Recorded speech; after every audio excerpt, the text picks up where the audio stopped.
Right now on Fast Track News, another big update from Protect Purdue. After spring break, you won't have to wear a mask in class anymore, unless you want to. Plus, gas prices continue to soar just as spring break begins. Will it affect your plans? We spoke to Boilers as they prepared for a more expensive road trip. And Amelia Earhart is back on campus. Wait, not that Amelia Earhart. Amelia Rosehart. We'll explain how this Amelia is using her namesake's achievement to inspire her own. Fast Track News starts now. Hello, Boilermakers. It's Friday, March 11th. I'm Jack Saria, and we're hours away from it being officially Spring Break 2022. But first, we got a lot of campus news to get to. First, this Friday, a big update from Protect Purdue. Starting next week, masks will be optional just about everywhere. Reporter Jaden Rousey spoke to students about the decision. Starting Monday, March 14th, masks will be optional in both classrooms and research spaces. However, masks will still be required in anywhere that is contractually obligated and healthcare facilities. We asked some students on how they felt about the mandate being lifted, and the opinions were pretty mixed. According to Protect Purdue, the decision was made by the Protect Purdue Medical Advisory Team and used the current guidelines of the CDC to base this decision. The campus is 90% vaccinated, and Protect Purdue reiterated that vaccines will remain free. Given this news, some students are excited for the mandate being lifted. I'm super excited about it. I know that probably a lot of students are. I think, especially with all the COVID levels going down on campus, and with, I think it was 92% of campus being fully vaccinated, I'm super pumped. Although some students are excited about the mandate being lifted, they still are concerned about what will happen once campus resumes after spring break. Now that I think about it, it's a little weird because if people are traveling home, they could, catch COVID and then come back to campus. In regards to spring break concerns, some students are concerned with the mandate being lifted entirely and don't believe it is a good idea. I think it's a bit quick, especially with all the recent publications about the brain damage that COVID could potentially cause. But I'm reading a lot of those publications because I'm in brain and behavioral science, so yeah, I'm not a fan of it. Protect Purdue further noted that if you are infected or exposed to COVID-19, masks are still required to be worn. They also reiterated that if you are sick or experiencing symptoms, you should still stay home, be away from others, and get tested. The university will continue to do surveillance testing, and President Daniels even specifically mentioned trying wastewater testing to try to stay on top of any new potential outbreak. This is Jaden Rousey reporting from Memorial Mall. Fast Track News. According to the Protect Purdue dashboard, the COVID-19 positivity rate this week is 1.34%.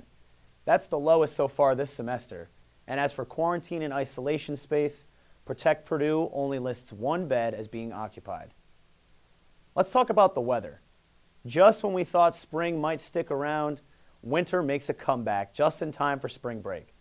What's that all about? Let's ask the expert. Meteorologist Stephen Abshire is here with first check of the forecast. Stephen? Thanks, Jack. And yeah, it definitely felt like winter this morning. A few snow showers have moved through the area as we move throughout the day, and it's going to stick around for a couple more hours. As we take a look at what to expect today, mostly cloudy for most of the day, high just around 34 degrees, and that's about 15 degrees below average for this time of the year. We do have winds coming out of the northwest around 5 to 9 miles per hour, and that rain and snow is going to continue to stick around for at least the next 3 to 4 hours, and sunset tonight is going to be at right around 6:50. As we take a look at what we're going to expect, mapping it out hour by hour, forward right now at noon is cloudy and snow, 40% chance of snow, right around 31 degrees. As we move later on into this afternoon, by 3 o'clock, cloudy and snow and rain again, 30% chance of a mix, 34 degrees. For the rest of this afternoon into this evening, by 6 o'clock, it's going to be mostly cloudy, precipitation mainly out of the way, 32 degrees. And as we move later on into tonight, 30 degrees at 9 o'clock, and by 12, 21 degrees.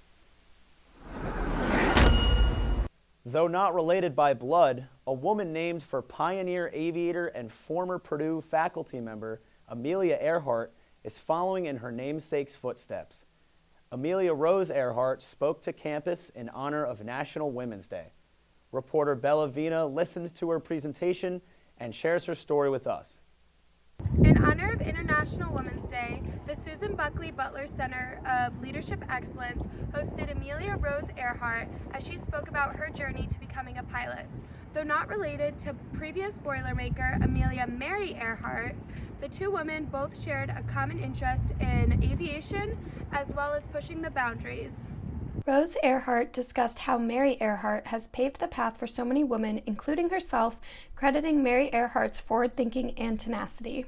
And so today, as we look at International Women's Day and the idea of creating gender equality for the sustainability of our future, I love that Amelia's mindset was very much the same. And I always express, especially when I speak to groups of young people all across the world now, I love to emphasize what a forward thinker Amelia was. She had the foresight, even back in the 30s, to know that the technology would continue to improve on the aircraft that we would fly. But really, she was setting the course because she was a truly brave person. I mean, setting that example so long ago, I know, had a lot to do with me becoming a pilot. Rose Earhart also shared what it took to plan and complete her flight around the world and discussed some of the lessons she learned in the process. I mean, I planned that flight around the world that started out on napkin sketches, just like my notes for today. And it went from step by step by step, and it felt easier as I went. But in looking back, this is the value of courage. 10 years, almost 10 years since my flight around the world now. Now I can do anything. Rose Earhart, though not the first person to circumnavigate the globe, now understands the value and impact of a single experience. Giving advice to other young women as they begin their careers, she explained how paving your own path will lead to infinite and sometimes unexpected opportunities. When you venture off the path that you think you're following, right, then it immediately becomes your own path, and you literally can't do it wrong.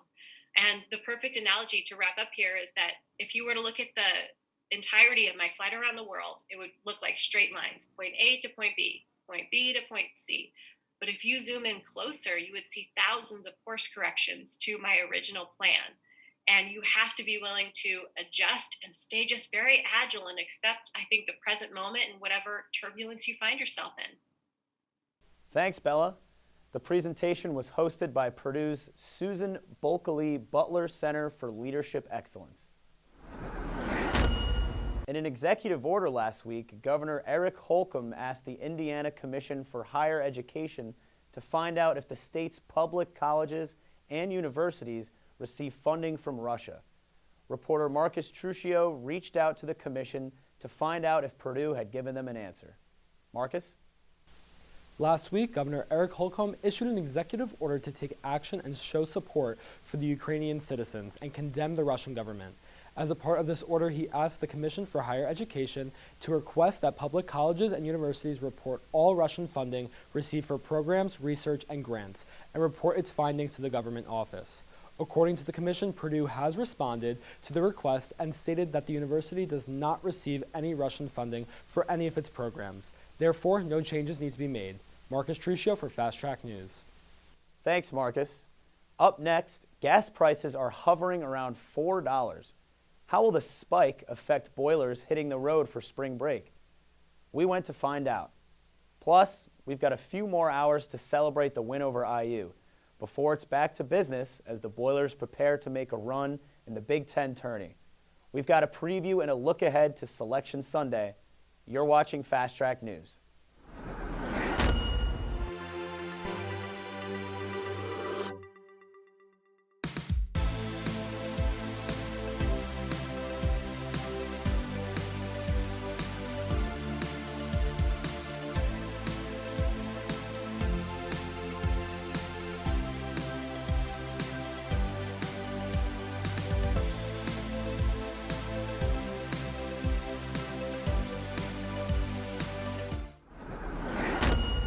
If you've been by the west side of campus over the last couple of years, you can see how that area is changing.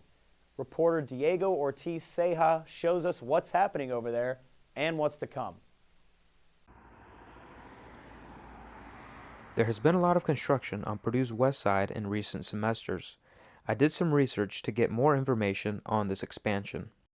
According to Purdue Research Foundation News, as part of a $1 billion master plan and 30-year commitment, there is a mixed-use project underway where residents and visitors can live, work, learn, and play. The newly built Convergence building, which is also a part of the development, will connect Purdue University to research investors and innovative ideas, all while featuring private enterprise. Here is where I met with Emily in the gym, where she told me a bit more about the project and some developments she's excited about underway. So here in Discovery Park District, it's about 400 acres, and the goal here is really to create this kind of live, work, play environment. So the building that we're sitting in is Convergence, and it's really meant to be the industry's front door to come into the university. So my office is here. A lot of the external facing components of the Research Foundation are here as well. Purdue hopefully will have some offices here as well, to really have kind of all those external facing components of the University in PURF one place. When industry comes here, they have kind of this one door to go to the university. Among the commercial partnerships she mentioned was Old Town Design Group of Carmel, Indiana. They are partnering to create a new and urban community with single-family detached homes. Developments can already be seen on site, and model home tours are already taking place. One of the retail projects she was most excited about was a restaurant-style establishment currently being planned for Squirrel Park that will feature a 100-year-old dairy barn that was donated. For students that maybe aren't here for get to see all of it, hopefully they'll return for sporting events or other things back at the university and as an alumni, and they can visit it then. Thanks, Diego. Purdue was recently named a Fulbright U.S. Scholar Program top producing institution. There were only 18 research institutions named. Purdue placed and tied third in the research institutions category, and is also one of the top producers in the country this year. Purdue Provost Jay Ackridge says the university couldn't be more proud. He added that being a Fulbright Scholar is a career-changing experience for faculty. He hopes Purdue continues to be a top producer for years to come. Gas prices rose to more than $4 per gallon in West Lafayette. AAA says the nationwide average is the highest we've seen since 2008. And the Russian invasion of Ukraine is to blame. With spring break beginning this weekend, reporter Matt Byrne went to find out how the pain at the pump will affect your road trip. Due to the war in Ukraine, gas prices here in the U.S. are at record-setting highs. With the national average at $4.32, I went on campus to ask students how this might be affecting their spring break trips. I'm first going back home to Chicago, and then I'm driving all the way back down to Shelbyville in Kentucky to go fishing with family. So I guess gas prices are going to affect that. Definitely going to take a dent out of my wallet. I hope they don't go beyond $6 because my savings can only hold so much of my burdens. I'm heading to Florida for spring break, and gas prices are definitely going to go up a little bit, not going to lie. Yeah, is that affecting your plans at all? Or? Not really, not that much. Honestly, I'm flying over there, so. Okay. How about when you get down there, are you worried about gas prices being an issue for you while you're moving around down there? Oh yeah, definitely. I mean, it's around the $5 range right now, right? Yeah. So it's going to probably affect me a little bit. I'm going to New York for spring break, but the reason I'm going there is because if I went home to California, it's currently, I believe, $6 something. I want to say $6.95 was the last time I checked. So it makes a little bit more sense to go somewhere else. While high gas prices are an unfortunate thing, students say it's important to remember the people in Ukraine who are directly affected by this conflict. Yeah, definitely, keeping up with the news with Ukraine, I guess it'll dramatically affect everything. That was hard to say. I just hope the conflict gets resolved and, the prices get stabilized. This has been Matt Byrne with Fast Track News. If you are planning to hit the road, it's not just gas prices that will require some extra planning. There's a big storm system to the south of us. Meteorologist Stephen Abshire is tracking a system right now and has some advice for those headed to the beach. Stephen? For you spring breakers who are leaving today or tomorrow, you need to be aware this storm system will be moving throughout the eastern half of the United States, impacting some travel plans. It's going to be moving out of Indiana today. It's going to be pushing off to the northeast, bringing some snow all the way from parts of Maine all the way down to parts of Tennessee. So if you're traveling in those areas of the United States, you're going to have to keep an eye on that. As we take a look at what we're going to be coming up with after the break, we're going to be touching on some more rain and snow chances as we move into the 7-day forecast, some cold weekend weather and how long that's going to be sticking around into next week, and also some spring break outlooks for you guys who are traveling across the United States. Our days are filled with questions. What do you want to eat? You want to hit the gym? You want to come over and watch a movie? And depending on how we're feeling that day, and on our relationship with that person, We usually respond to these questions pretty clearly and directly. You might say something like, "Sorry, I can't tonight," or "I have too much to do." Now, your friend might be bummed that you can't hang out, but they usually understand and they say something like, "Okay, another time." Asking questions and respecting responses is something we do every single day, and it demonstrates a really important concept: consent. I'm sure you've heard of this before, and probably in relation to this word. Now we're going to break down exactly what all of this means. Consent is clearly communicated. Taking time to talk and ensure everyone involved mutually agrees to the sexual activity that's about to take place is really important.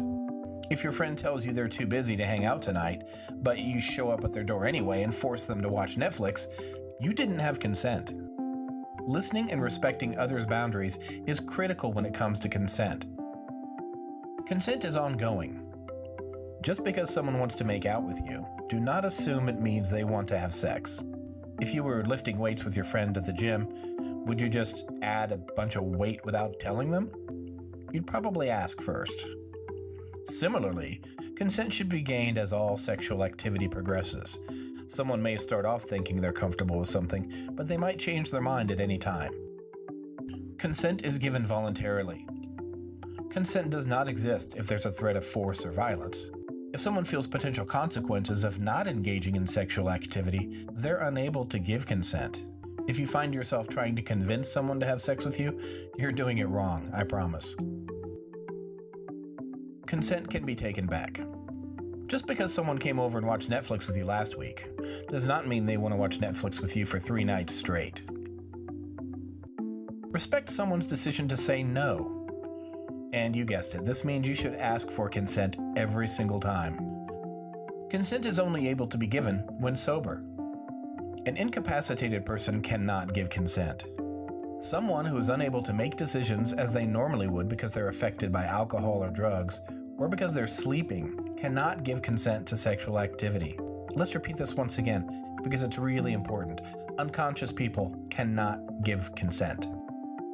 So now that you know what consent is, you might be wondering how to be sure you have consent. The answer is pretty simple. Just ask. Consent should not be assumed from silence or passivity. If someone's looking away, not speaking, or disengaged, they're likely not giving consent.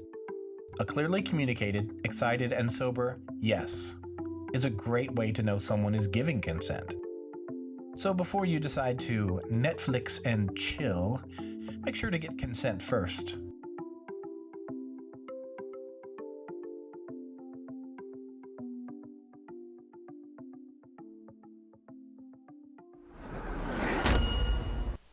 Taking a look at the national forecast for today, we do have a few systems that we're going to keep track because they could be impacting some of your spring break plans.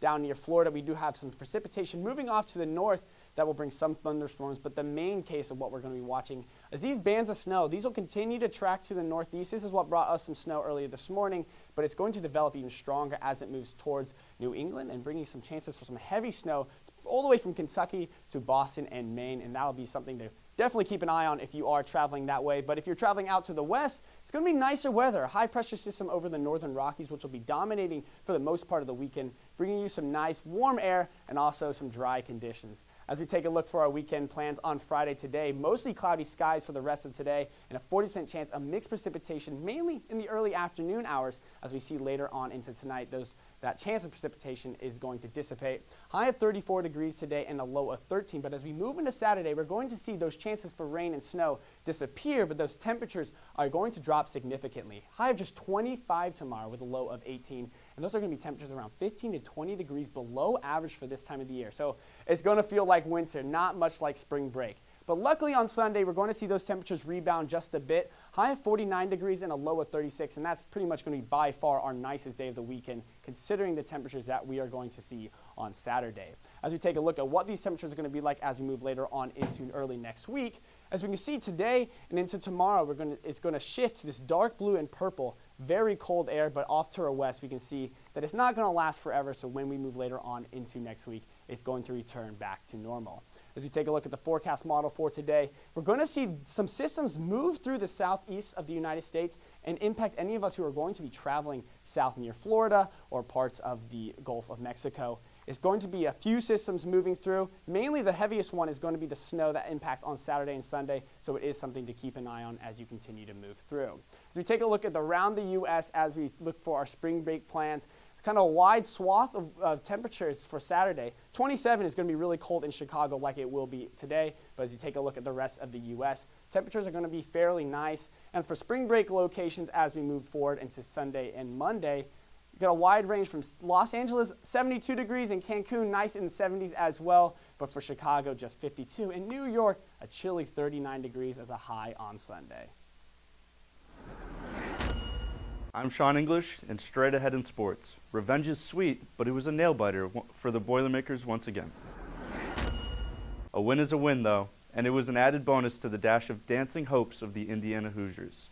We'll recap the game and look ahead to the Big Ten tourney. Plus, where could the Boilers be headed first in the big dance? Don't go away. Fast Track is back after this.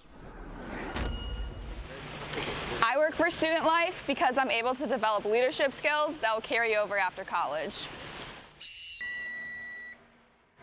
I work in Student Life because I'm developing time management skills and friendships that will last a lifetime.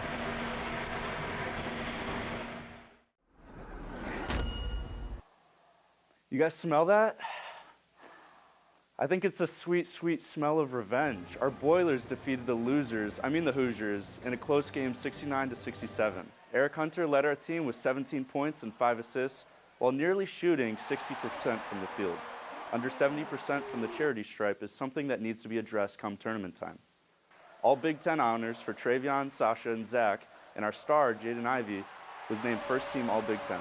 Travion was awarded a much-deserved Big Ten Sixth Man of the Year as well. Happy March, everyone. We are looking to have a strong Big Ten showcase to give us some momentum for the NCAA tournament. We play tonight to try and make a run for this title. We are projected a 3 seed when it comes to Selection Sunday, but hey, expect the unexpected, it's March basketball. The Boiler Bats also have some very good news, going an undefeated 12-0 coming into their first homestand. To add to that, we are coming off back-to-back walk-off wins and our first top 25 ranking since 2018. The 21-ranked Boilers take on Bellarmine tomorrow at Alexander. That's a wrap for sports. I'm Sean English. Fast Track will be right back after this quick timeout. I need a team. One that can think quick on its feet.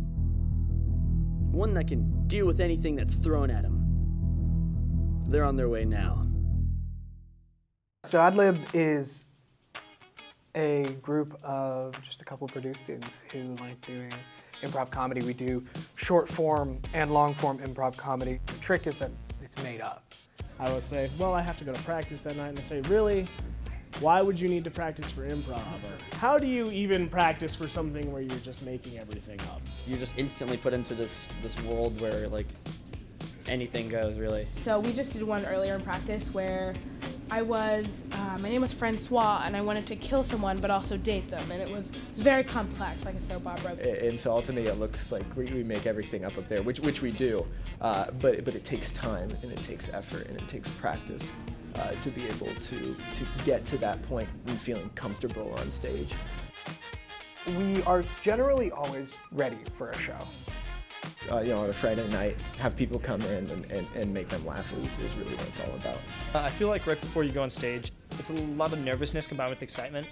Oh, nerves. We just need to get pumped up before a show. We can focus, and we do something called mind melding, which is where we all try to get into the same conceptual mindset. All that warming up, it really puts you in this mood, and it gets rid of those nerves. And as soon as you hit that stage, it's just all those feelings are gone. Once you hear that crowd in uproar. It's always really fun to just hear people laugh. I absolutely love the energy from the audience. I love hearing people pour in and like getting on stage and taking a silent audience to one that's yelling suggestions at you. I love it. Okay. They're on their way now. Be prepared for a lot of randomness. You can expect laughter. Welcome to Ad Liberation!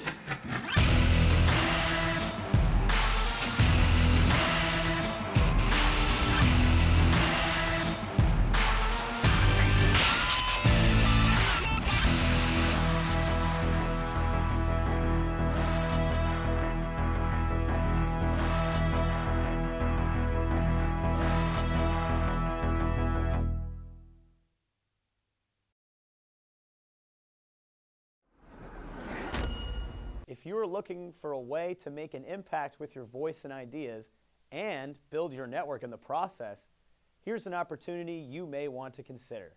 The Indiana Commission for Higher Education is seeking applications for its Student Commission member.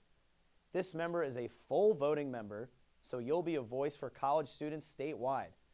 Applications are due April 1st. Follow the QR code over my shoulder to apply.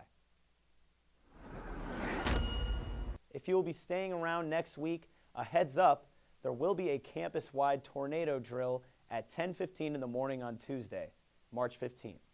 All layers of the Purdue alert system will be activated, including sirens, desktop alerts, and large classroom beacons. If there would happen to be the severe weather in the forecast for that day, the drill would be canceled. Now here's Stephen Abshire with a final look at the forecast, specifically the 7-day, so we can see what kind of weather will be coming back from break to. Stephen?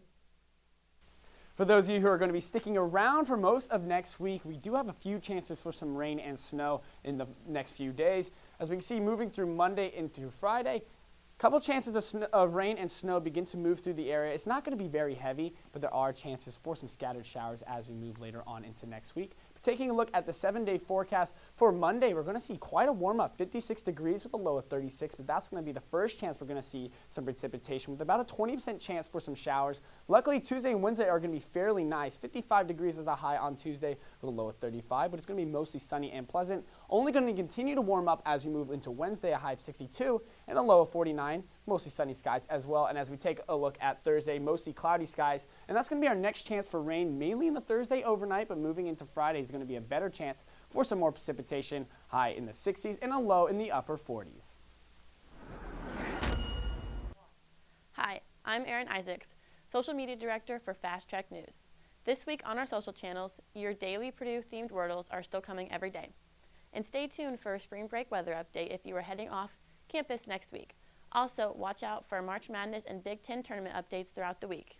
Don't forget to check us out on Instagram, TikTok, YouTube, and Facebook. Jack, back to you.